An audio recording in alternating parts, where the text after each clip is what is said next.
علیکم ورحمۃ اللہ وبرکاتہ۔ مختصر کی بارگاہ میں حضور ایک نام کا مطلب پوچھنا تھا۔ یہ ایک بچی کا نام رکھنا ہے تو وہ دو طریقے سے بولا جاتا ہے، حفصہ یا حفصہ۔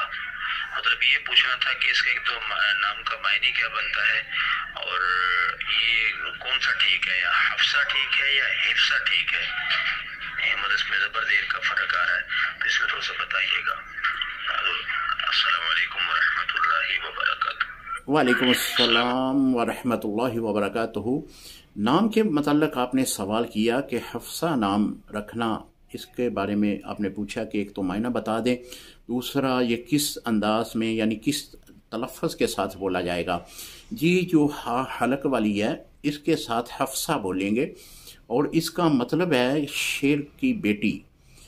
یہ ام المومنین حضرت حفصہ رضی اللہ تعالی عنہا حضور علیہ السلام کی زوجہ محترمہ کا نام ہے، اور حضرت عمر رضی اللہ تعالی عنہ آپ کی صاحبزادی ہیں۔ تو سیدنا عمر رضی اللہ تعالی عنہ کی بیٹی حفصہ، اس طرح کے حضرت عمر رضی اللہ تعالی عنہ عالم اسلام کے شیر ہیں، اسی طرح آپ نے اپنی بیٹی کا نام بھی حفصہ رکھا، اور جو کہ نبی علیہ السلام کے نکاح میں تھی۔ السلام علیکم ورحمۃ اللہ وبرکاتہ۔